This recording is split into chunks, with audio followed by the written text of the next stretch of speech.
In chapter 24, our author Morley Glicken looks at social justice, and we'll spend a bit of time talking about just what social justice entails, but also looks at it more specifically in how we go about achieving social justice through organizational change.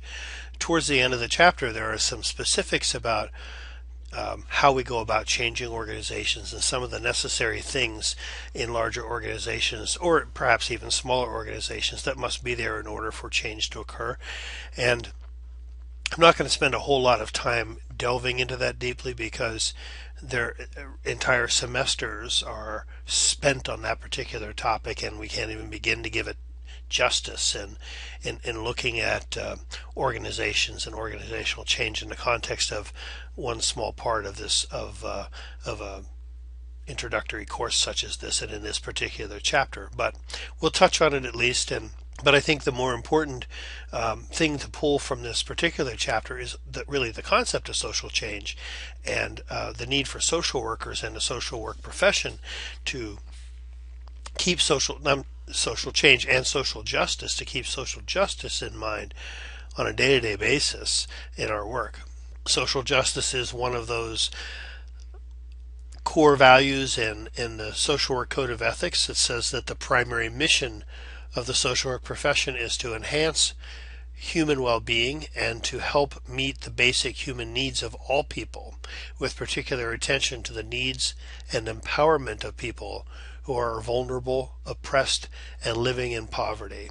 This is one of the things that I think that distinguishes the social work profession, and is one of those things that as social workers we can be most proud of, that a focus of much of our domain, the focus of much of our attention and intervention is on behalf of vulnerable, oppressed, and poor individuals, persons who don't have the power and perhaps may not have the skills necessary, the capacity to speak up for themselves. And so we not only work on behalf of them in order to speak up on their behalf when they can't, but more importantly, to empower them to be able to learn how to address their concerns with the individuals in power. And so this is an area that I think is particularly a focus of the social work profession. There's a slide on the American Civil Liberties Union, and Glicken talks about ACLU. ACLU is certainly not the only organization that is devoted to protecting individual rights, but it is the one that is perhaps the most well known in the United States, and sometimes the most controversial. The American Civil Liberties Union really is devoted to protecting individual rights that are guaranteed by the Constitution, and the mission of ACLU includes protecting First Amendment rights, rights to equal protection under law, due process, and the right to privacy. And oftentimes you'll see the ACLU stepping into legal actions on behalf of individuals, and sometimes you may even find ACLU representing individuals that perhaps you believe are in the wrong, and yet what the ACLU's focus is really is, I think, not so much in making a decision or a judgment based upon what is right or wrong, but really making sure that everybody's rights as an individual are protected and respected. So the ACLU really campaigns for social justice, and in order to understand social justice we have to take a look at what some of the different meanings may be, because there are many different ways of looking at social justice. The standards that we use to judge social justice may vary depending upon the situation. But here Glicken suggests we take a look at social justice in three ways. First, distributive justice, which refers to fair outcomes such as pay distributions. Are all parties, all individuals given equal reward for the kinds of things that they do, the work that they perform? And in particular here, of course, minority group members and women are the ones that may be the focus of this type of attention when it comes to social justice, because as far as earnings go, for instance, they tend to earn less than white males for much the same work. Procedural justice is another type of way of thinking of social justice, and this really refers to fairness in how decisions are made. So, how are resources allocated? How are conflicts resolved? I would think also this might have something to do with how are a person's rights protected in terms of the court system and those kinds of things. And certainly, as is evident, I think, in if you're listening to what I have to say, I tend to agree with what they say here, that a lot of people believe that a small group of people run America, really the 1%, the elite, if not the wealthy 1%. The wealthy 1% has something to say with what our governmental leaders are doing, and a large part of the decisions that are made, I believe, oftentimes are on their behalf more so than the common man. And so social justice may involve being aware of that and advocating for the individuals that are not a part of the power elite. Finally, retributive justice. Retributive, I guess, is maybe how you would say that. Think of retribution when you look at this. Fair punishment. And fairness also in the severity of punishment given. Sentencing outcomes, for instance, between white and black felons, you see the black felons serve longer jail sentences for committing much the same crimes. And an example of that, I believe, is and there have been some efforts made, I think, now to level this off. But ever since the war on drugs really began, I think, in earnest in the Nixon and more so in the Reagan administrations, I believe. Crack cocaine became a focus because it was such a big problem in the cities, but it turns out that the penalties for use of crack cocaine, which is the form of cocaine most likely to be used by poor persons and by minorities, because it is cheap, relatively speaking, and readily available. The penalties for use and distribution of that are much more severe than the penalties for use and distribution of regular cocaine, pure cocaine, whatever. And that, of course, is the kinds of cocaine that tend to be used by individuals with money, the upper class. And so there's an example, for instance, of where justice isn't being served in our system. It wasn't. Now, again, I think there have been some efforts made to kind of even the sentencing with those particular crimes, but that's been a particular problem, and no doubt there are other forms of this kind of injustice that's going on in our legal system today. Now, there's a few slides here that are going to talk a little bit about some of the major issues that social justice looks at, and so just to kind of spend a few moments with this. For instance, the dignity of people. This is really the foundation of social justice, idea that everyone has an inherent dignity that should be respected. Everyone. The common good and community, that is how we organize society, directly affects human dignity and the capacity of the individuals to grow. And so our economics, our politics, the laws that are put in place, the policies that we implement and carry out, how do these impact the common person? How do these open the doors for individuals to grow and succeed in their lives and in their communities? Option for the poor. The moral test of a society is how it treats its most vulnerable members, and this would be not only the poor but also the elderly, for instance, and its children, or other areas where social justice really puts its focus. Human dignity can be protected, and a healthy community can be achieved only if human rights are protected and responsibilities are met. And so social justice will also look to human rights issues as well. How does the government figure in all of this? All people have a right and a responsibility to participate in their political institutions so that government can achieve its proper goals. Not only we often find many of us and many of our colleagues and friends, particularly in Alaska, complain about government intervention and big government and government intrusion in our private lives and that type of thing. And yet, really, we should be participating in government. The government should not be a group of other people who run our lives. Now, I know I just got done saying that I believe that government is run or heavily influenced by that power elite, that small group of individuals that are wealthy and influential. That doesn't excuse us from the need to try to participate, to influence from our end as well. And so that happens only if we sit back and allow it to happen, if we don't protest, if we don't speak up. Um, I show a movie in my introduction to sociology class that involves standing up and participating in your society. It's called Lions to Lambs, or Lions for Lambs, I believe it is. And there's a line in that movie where there's a professor talking to a kind of a slacker student in this, and he talks about how the leaders really count on us not doing anything, that we just kind of sit back and allow things to happen. It isn't that they take advantage of it, it is that they count on it, that it's almost by design. And so even if we believe government intrudes too much, it's our responsibility then to step up and to try to change our government in order for it to stop. Or if we believe that government is not tending to the areas that it needs to be tending to, then we need to be involved in influencing our government. We can't just sit back and say there's nothing we can do about it and complain. Economic justice: workers have a right to productive work and to receive decent and fair wages and to function in safe working conditions. This is an area that's had more interest in the last few years, with a push towards raising minimum wage and discussions about living wage. This is something that we talk a lot about in my social welfare class, Intro to Social Welfare, Social Work and Human Services 106. And it's something that is an area I think that social work needs to be very much involved in, and that is in overall lifting the lives of all individuals, poor individuals as well as others, by ensuring that everybody has an opportunity to get a job and to be productive and to have a fair wage for their work.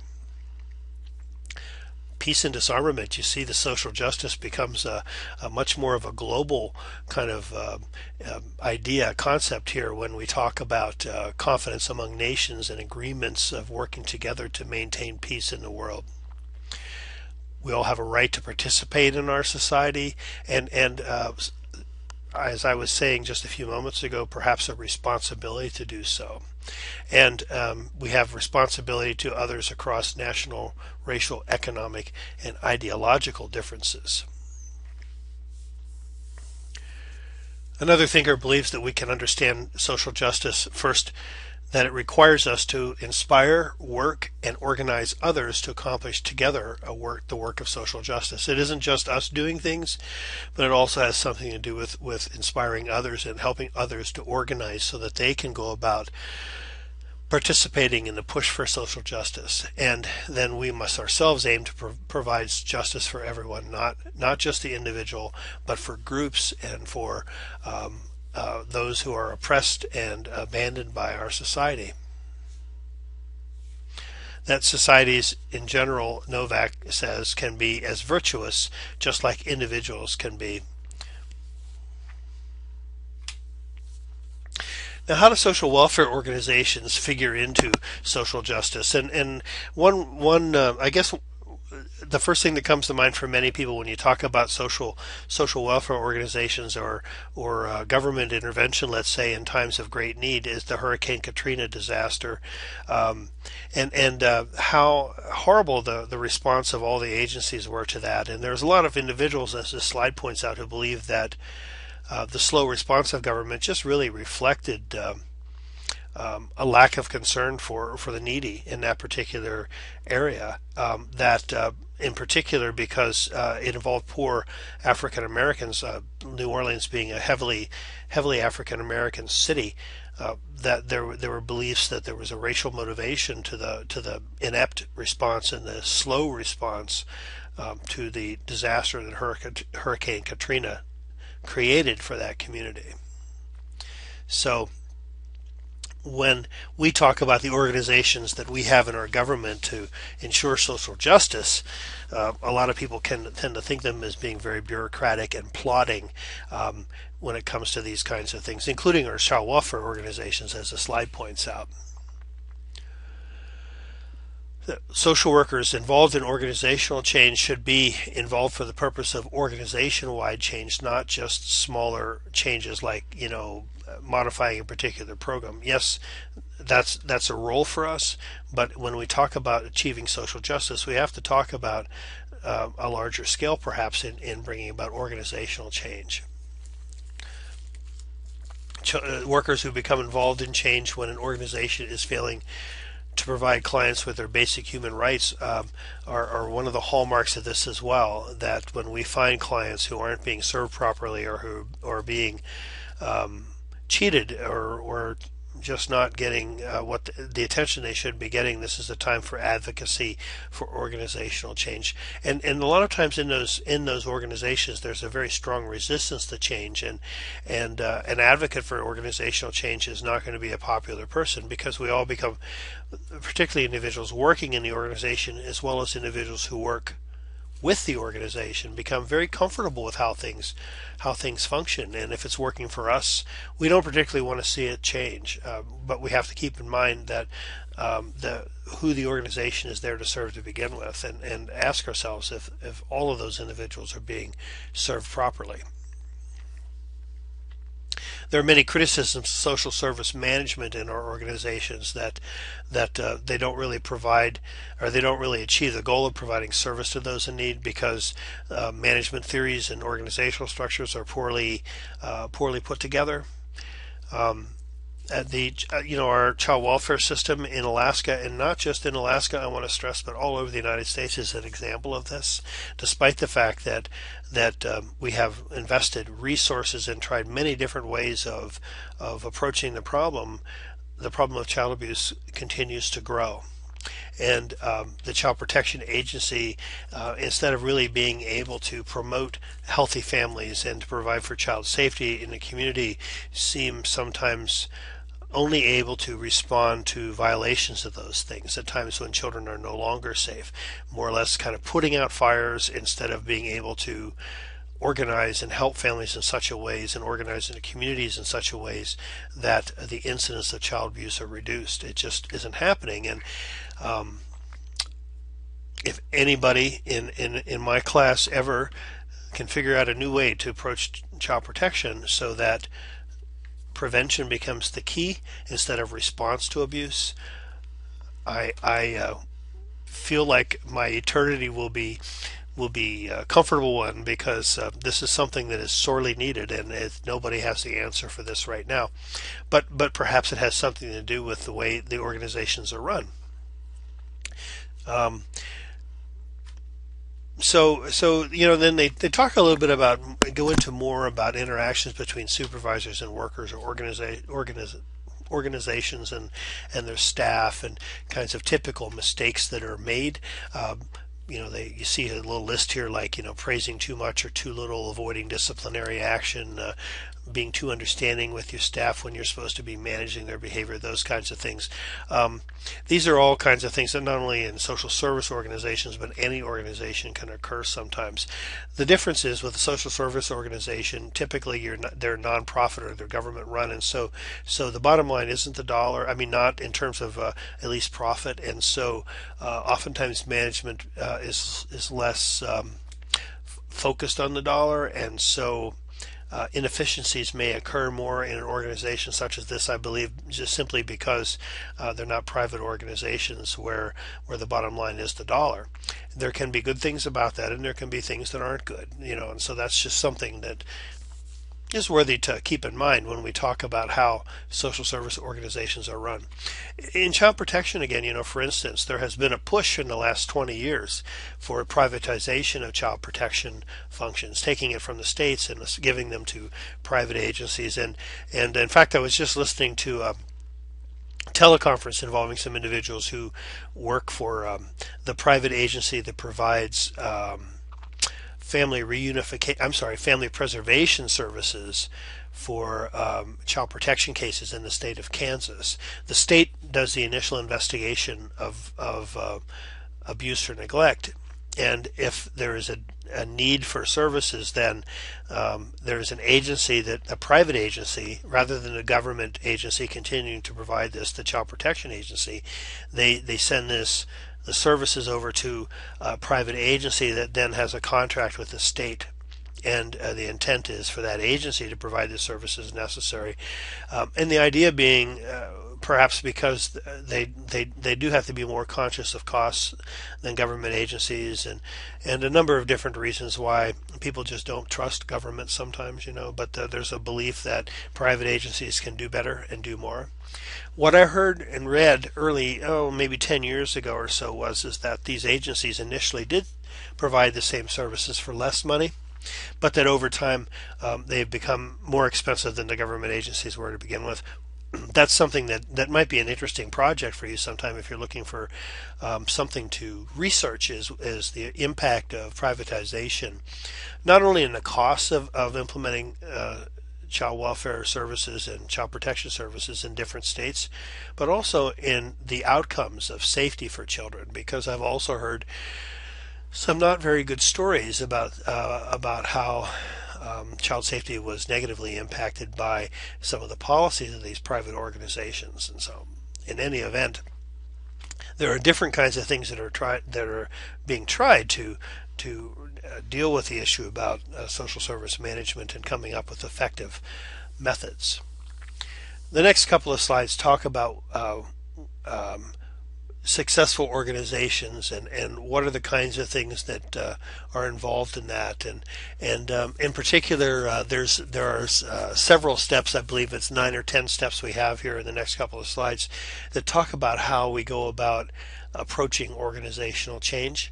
And I'm not really going to go into the details of this because, again, this is really a semester's sort of content, and the next couple of slides just don't really do justice to this, but just to give you a little bit of idea of some of the things that are involved in organizational change, like using standardized measurements that compare the productivities of workers against standards of other social welfare organizations. That's called benchmarking. Continuous improvement, where you get feedback from your clients and kind of to help you develop ideas about what's working, what's not, and what needs to change. Changing the culture, which really isn't just about changing practices, but it's really about changing your beliefs and values. And work groups in government organizations and I'm sure in private organizations as well, they have a sort of a culture that spells out how people approach their work. And it's not a formal thing. It's not something like there's a constitution. But when you spend time in a work unit, you can pretty much get a sense of the culture of that unit, whether it's really focused on the client, or is it focused upon worker comfort, or is it focused upon a team kind of concept, or is it a top-down management thing, and are workers undermining management, or do they appreciate management and respect management? All those kinds of things really kind of go into the formation of the work unit's culture. Changing that culture is a tough thing to do, and sometimes really requires a turnover of individuals from the old culture. But those are, again, some of the things that might be involved in terms of changing organizations and improving organizations, and you see some of the other concepts here. Successful organizations have qualities like sharing work-related competencies with all workers so that high levels of practices are sustained, that competencies are retained through organizational and management changes. That is, that the work unit itself survives as leadership may change, that leadership doesn't come in and clean house and start over again, but really recognizes the strengths of the individuals within the organization and capitalizes and uses those to continue the successes of the organization. And if key workers leave, that others can step in and with similar competencies and can fill those roles. I have seen sometimes in organizations where good programs are developed around a particular person, and when the person leaves, no one else really has the interest or the skills necessary to continue those programs. That's not a good thing. And so programs and practices and procedures should never be organized around a person or a personality. It should be an organizational thing. And again, you can kind of see these kinds of things that that contribute to a successful organization. And when we talk about organizational change, the author actually spent a little bit of time talking about some of the things about critical thinking that are involved in the organization's problems, so that we're able to accept feedback from workers and understand the way that problems are perceived, that these kinds of things really influence the way we think about problems and about their solutions. So effective thinking, which means solving immediate problems and producing results, looking at the most important question of what it is that has to be done now. Strategic thinking, which looks really kind of is sort of a hypothetical kind of thought that looks into the possible future actions and takes a look at different kinds of scenarios and what the results and effects of those scenarios might be. Systematic thinking that really looks at the factors that influence and affect the way we make decisions. Demonstrative and parallel thinking being that skill that propels us to consider a range of unknown possibilities that encourage us to explore an altogether different path to solve our issues. Is it possible to imagine a whole other universe, a whole new way of operating? And so there's different ways of kind of thinking in the process of organizational change. And again, a whole semester for you someday. I suspect you might even have it in this particular social work program. So just a little taste of what that will involve. And so with that, we conclude our discussion of Glicken's Chapter 24 on social justice and organizational change. And as always, if there's questions lingering after listening to this lecture, please do contact me. Otherwise, I'll talk with you again in our next lecture.